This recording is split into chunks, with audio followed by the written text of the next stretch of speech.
man, you're supposed to say action. What is wrong with you? Anyway, so, okay. Elevators, okay? Action.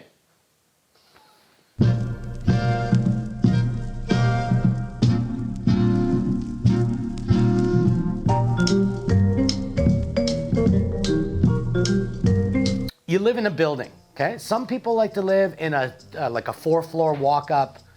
That's cool, right? And you have to go through the stairways or whatever. I live in a bigger building. I like that. There's something about it that, and I like neighbors. If you have a house, you can have neighbors. You can talk to them. Hey, how you doing, John? Hey, Tony, how you doing, man? I like your new lawnmowers.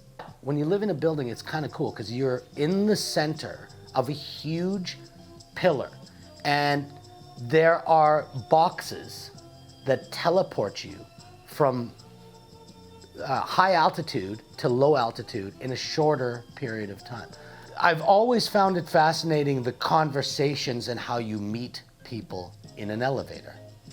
For example, we're living in a special time now, and now elevators have a screen, usually for advertising, for weather, you know, just to let the humans know. You get in the elevator, you're like, oh, I didn't watch the news today. Oh, it's gonna be raining. Oh, maybe I should get my umbrella, or maybe just da-da-da. And they have building announcements. I get in the elevator one evening and it stops. And there's another girl. She's wearing a mask. I am wearing a mask. This is how we do this these days. She gets in the elevator. I look at her and I'm like, hey, you wanna go for a swim? She looks at me, obviously in a funny way because we've never met before. Obviously we're in the same environment. She thinks for a second. And then I'm like, I can't believe the pool is open.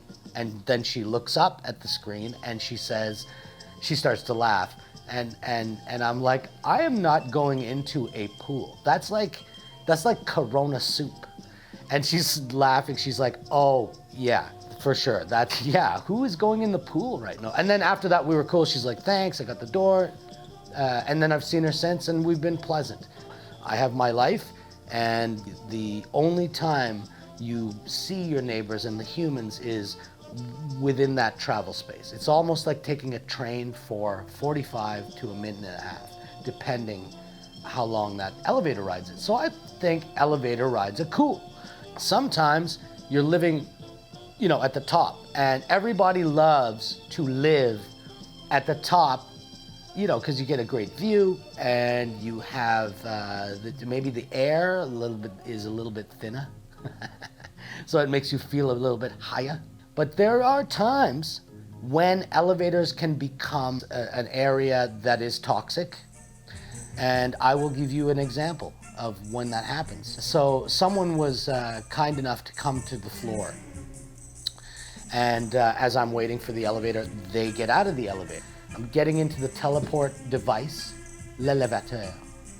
And as the door closes, I start to realize that there is an entity within this space, because the person that was kind enough to get off on my floor dropped a huge bomb in the elevator. Yes, gas. Gasoline. Possibly even gasoline. It was that toxic. It was intense. So now I'm trapped in this elevator till I hit the ground floor. The problem is, yes, I can put a sheet over my face. It's inhuman. It's like an entity. It's crawling over my shoulders and trying to get around my neck and creep into my face, and little bits of it is coming in now. It's inhuman. Whatever this person has eaten or however they treat themselves is not proper. It's not correct. I'm going to tell you why this is important. If you ever see that and you feel this, know this. Now I'm holding my breath, thinking that there's a good possibility that my eyebrows are going to melt off. Like, it's really inhuman. It's engulfed the room. This is a combination of Kentucky Fried Chicken, Church's Chicken, El Pollo Loco Chicken, and probably a few hamburgers. And now I am suffering from the result of this situation. But here's the thing, at any moment, the door can open and there's gonna be a lovely woman that gets in, a lovely neighbor, anybody. But no matter what happens after that point, no matter how good your reputation is, no matter how good you look, no matter how good you feel, if someone presses that button in the next 30 floors, that means that that person, who could be a lovely person, gets in, and the first thing they associate you with is that smell. You know for a fact that this is now a smell association. So if 5 people get on, it's roulette. It could be anybody. I could just look at somebody else and be like, oh my God, you're disgusting. There's a number of scenarios that can happen when you are in the elevator with the gas.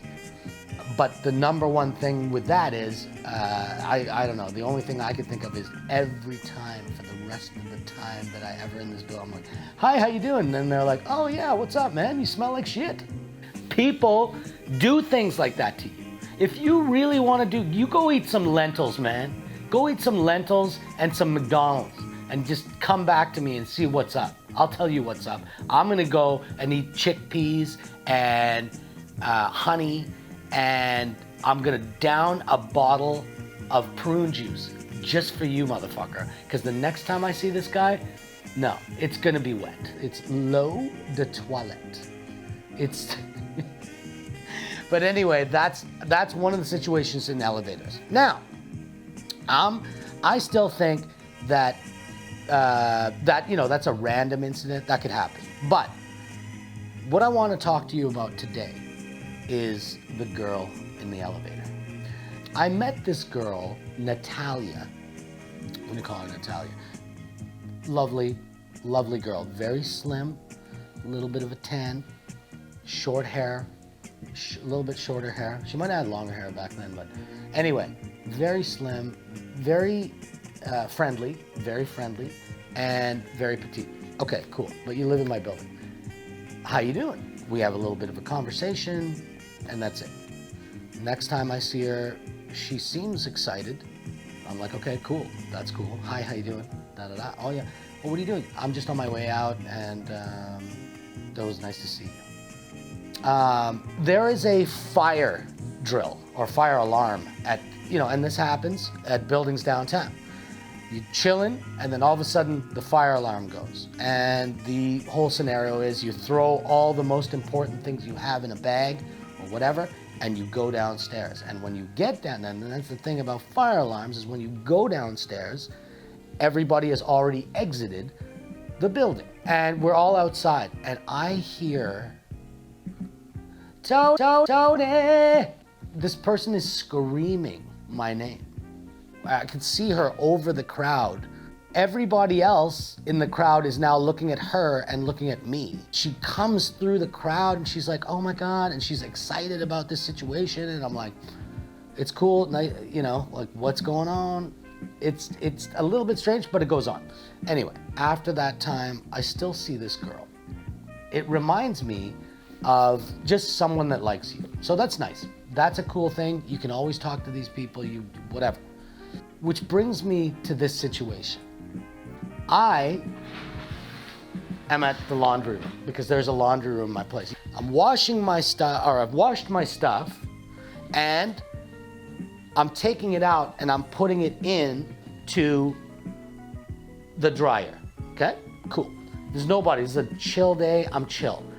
Being so chill, it's laundry day. So you're sitting at your place. I'm wearing my shorts. I'm commando. That's okay. And, shorts and a t-shirt, I'm just chilling. You can put your stuff in there and go tan on the patio if you want. You can do whatever you want because that's that floor. So, I'm taking my laundry out. Here we go, putting it in. I hear a voice come in. Hey, Tony, how's it going? Da, da, da. Hey, Natalia, how are you? How you doing? What are you doing, Tony? I'm taking my laundry out of this and I'm gonna put it into the dryer. I don't want to get into a conversation, okay? I'm a mountain man right now. I didn't shave. I'm like blazed. I'm chilling. I'm kind of trying to do my thing and get out of there, right? She asked me about, just some common banter, and something's happening. I'm like, oh yeah, this and that, the weather. And then she asked me, she goes, are you gonna have some girls at your apartment? Are you having a girl over to your apartment? Or are you having company this evening? To that effect. I'm half not paying attention. I'm trying to get this done. And I'm like, I'm not sure. I'm probably just chilling. And I keep doing my thing. All of a sudden, I hear if you're alone, are you gonna watch a movie? And I hear something, a motion, like a hands or something in the back. And then all of a sudden I hear, whoosh. I turn around and then I hear a little giggle, okay? And I look behind and then I look down and my pants are at my knees right now. My pants, I'm doing my laundry. This is assault. I don't even know what to call this. So I'm standing there like this, and there's nobody else in the laundry room but myself and this girl that I've known over actually a couple of years now, but I just see her in passing. My reaction is I'm looking at my pants, and I slowly turn around, full semi-pipe, just hanging. And I look at her and I go, Natalia, is this absolutely necessary? Is this appropriate for this room? There are cameras in here. What are you doing? And then she's like, feels bad. She looks like a person that got excited, and now she realized she did something in that excitement that was not appropriate. Like, dude, if a guy does this to a chick, I don't go around pulling chicks' pants down. I don't even know what that means. She followed me into the elevator with her stuff, and I was cash about it. But I'm gonna tell you something right now. That is one of the weirdest things. You know what it is? It's Le Théâtre de Grande Guignol. So after that happened, I saw her, I acted like nothing happened. She's still, whenever I walk out of my building, I could see it in my peripheral vision. She's coming out, I could see it. I'm like, and someone's picking me up right in front of the building, and I'm like trying to look the other way, and I hear the, hey Tony, and I want to be friendly, but I know that going that way is a little bit bonkers. And that's the story of the girl